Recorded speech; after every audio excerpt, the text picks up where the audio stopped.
ये मोहब्बत का मेयार है। जब इंसान मौत से मोहब्बत करेगा तो वो मौत से डरेगा नहीं, वो मौत के जायके को महसूस करेगा।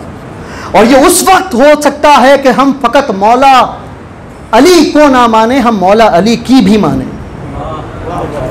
हम उन बातों पर अमल करें। एक मैसेज छोटा सा दे रहा हूं आज की मजलिस में, कोशिश करता हूं कि हर मजलिस में छोटा मैसेज हो कि हम नमाज जनाजा पढ़ते हैं। भाई इस्लाम हमें क्या सिखाता है? जब मरहूम की आप तलकीन पढ़ते हैं तो ये कहते हैं इस्मा इफहम, सुन और समझ।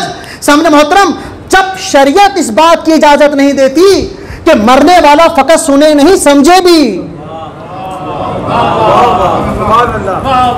तो हुसैन इब्ने अली के अज़ादार को फकत सुनने की इजाजत नहीं है, समझने की भी इजाजत है।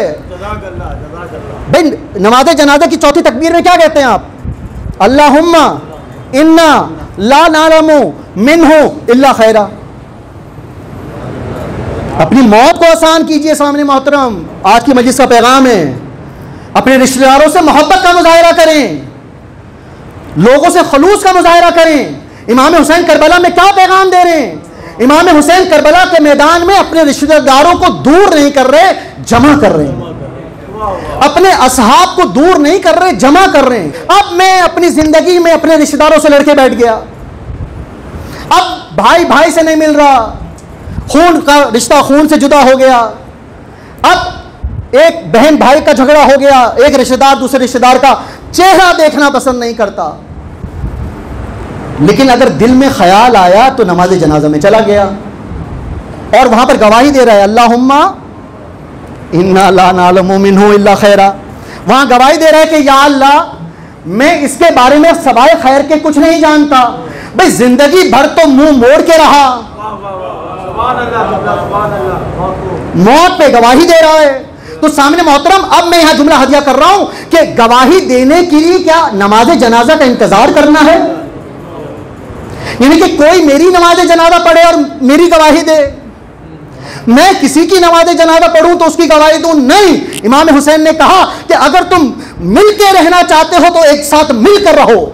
इमाम ने कहा कि करबला से सबक सीखो कि करबला में अगर कोई यजीदी भी हो और उसके दिल में हुसैन की मोहब्बत हो और वो हुसैन के दरवाजे पर चलकर आ जाए तो वो हुर नहीं रहता, हुर अलैहिस्सलाम बन जाता है।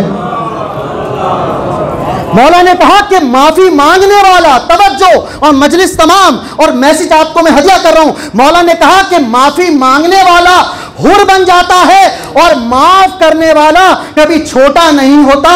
इमाम हुसैन अलैहिस्सलाम की जात होती है। मौला ने कहा माफ करने वाला कभी छोटा नहीं होता। तो मौला कह रहे हैं कि जो हुसैन इब्ने अली का चाहने वाला होगा, अगर आपका कोई रिश्तेदार आपके दरवाजे पर आ रहा है तो अपनी मौत को आसान करें, अपनी मौत को आसान करें। आपके दरवाजे पर कोई चलकर आ रहा है आपका रिश्तेदार, उससे मुंह ना मोड़ें, उसको माफी इस तरह ना दें। अच्छा, माफी का भी ये मसला है कि वो आपके पास आके बैठ गया, आपको ये ना करे कि आकर बैठ गया, आपने सारे गिनवा दिए, भाई तूने तो ये भी किया था, तूने ये ज्यादती भी की थी, 50 उसकी ज्यादतियां गिनवा दी और कहा मैंने तुझे माफ किया। इस्लाम इसकी इजाजत नहीं देता। अतिउल्लाह व अतिउर रसूल, मैंने कहा था आपको इताअत करो अल्लाह की और उसके रसूल की। नबी कह रहे माफी वो होती है कि सच्चे दिल से कोई तुम्हारे पास आए तो उसकी बुराइयों को एक तरफ रख के उसको माफ कर दो। भाई इमाम हुसैन ने हुर को क्या उसके गुनाह याद दिलाए थे?